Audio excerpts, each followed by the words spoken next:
आता 2 वाजता जेवण केलं मी. किती वाजता केलं? 2 वाजता जेवण केलं. 2 वाजता जेवण केलं मी.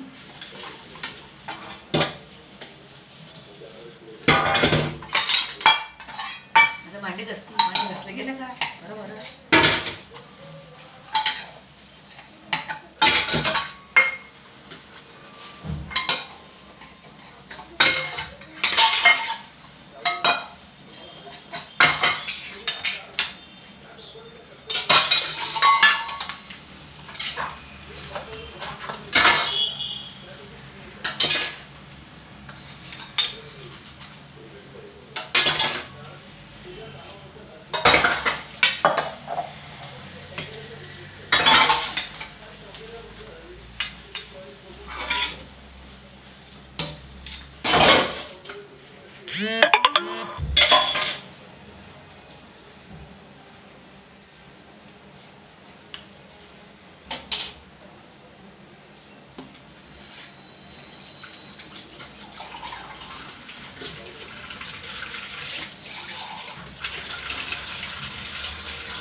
एक भाजी करायची.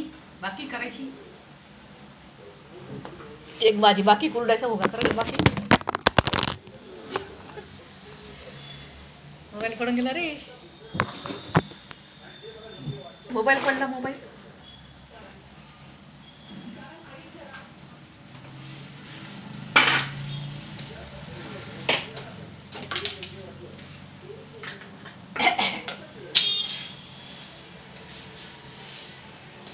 भाजी. मोबाईल काय करे पोरला काय खाली सेल मध्ये धक्का लागला ते मोबाईल पडून जातो. धक्का लागला मोबाईल पडून जातो. व्हिडिओ काढते. व्हिडिओ काढते.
आता मी मसूरची डाळ केली, मसूरची डाळ.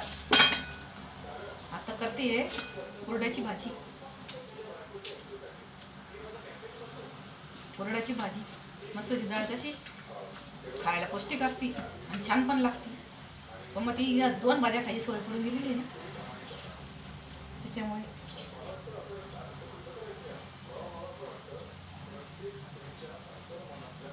दोन भाज्या खायची सवय पडलेली, त्याच्यामुळे मग एक भाजी पोट नाही भरत, करायच्या 2 भाज्या. कोणाला किती बी जीव लावला ना, शेवटी काही कामाचं नसतं ना. पोटचं कामात येत ना, बाहेरच्या कामात येत.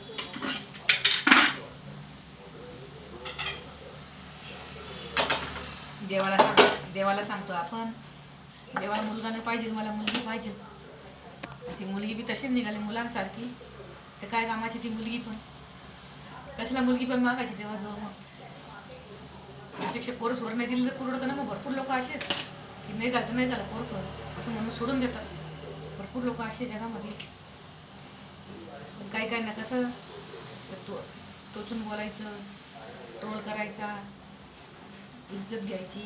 आपली इज्जत घेतात, बाहेरचे नाही घेत. आपल्या घरचे आपली इज्जत घ्यायला कमी हे करत.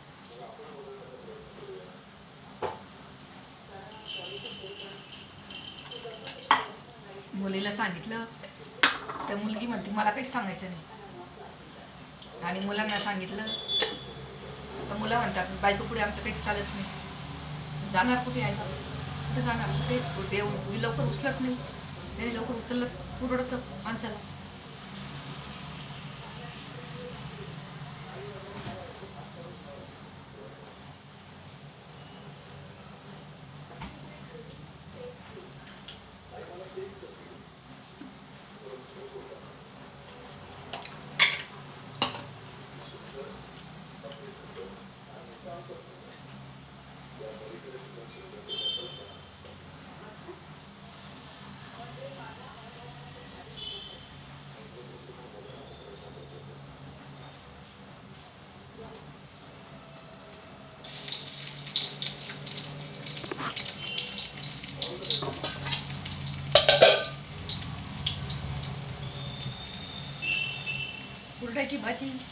कुरड्याची भाजी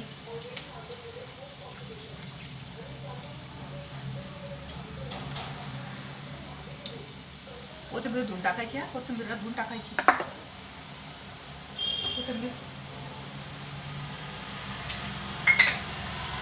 आता कसं पावसाचे दिवस चालू आहे ना, पावसाचे दिवस चालू आता, त्याच्यामुळे कोथिंबीर कधी धुवून टाकायची. त्याला भाजीपाला धुतल्याशिवाय करायच्या नाही.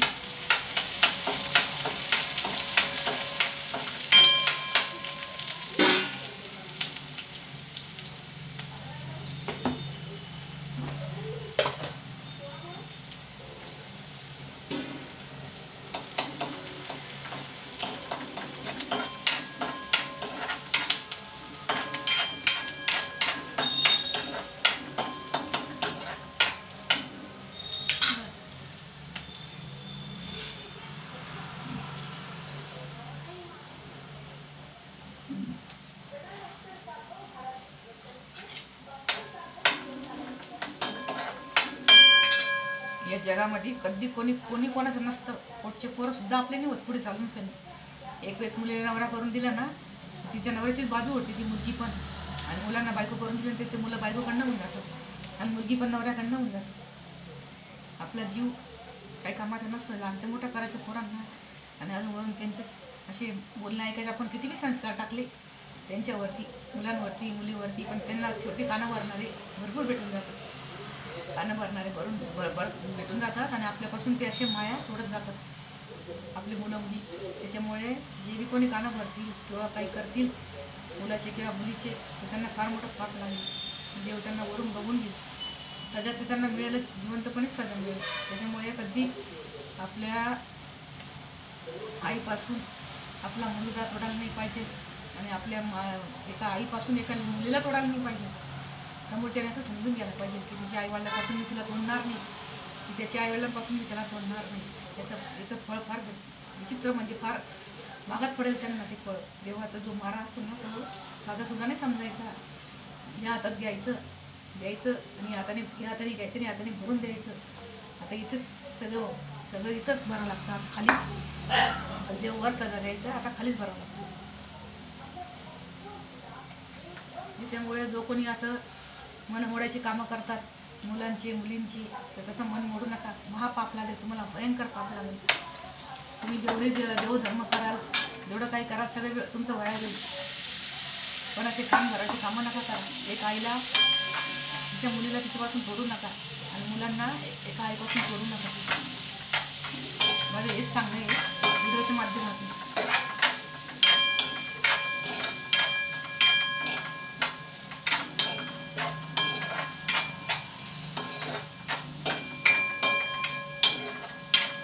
उडदाचा भुगा केलाय छान मस्तपैकी बघा.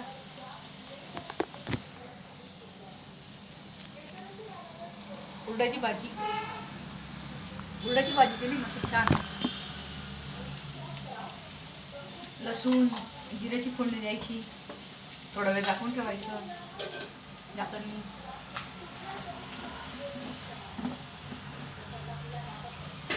आता या साईडला आपण केलेली आहे मसूर डाळ. ही बघा, मसूरची डाळ केली, मसूर डाळ. आता लहान मुलगा येईल ना, ड्युटीवर येईल तो 3 वाजता येईल. तो लहान मुलगा तो 3 वाजता आल्यानंतर पुन्हा त्याला गरम करून द्यायच्या भाज्या, चपाती पण गरम करून द्यायची, भाज्या पण गरम करून द्यायच्या. लहान मुलाला थंड जेवण कधी खाऊ घालू नये मुलांना. थोडं कष्ट घेतलं चालतं, सण करायचं, थोडी झोप साईडला फेकायची, पण आपल्या मुलांसाठी गरम गरम जेवण द्यायचं, तयार करायचं. आपल्या मुलांनी काय केलं निष्पाप मुलांना, त्यांना शिकवणारे भेटून जातात ना, त्यांना शिकवणारे भेटून जातात, त्याच्यामुळे ते तसे शिकतात. तर आपल्या मुलांनी काय केलं बिचारांनी, त्यांना का दोषी ठरवायचं. शिकवणाऱ्यांचे हाल होतील, जे शिकवतात ना त्यांची हाल होतील. त्यांना परमेश्वर नक्की बघून गेले.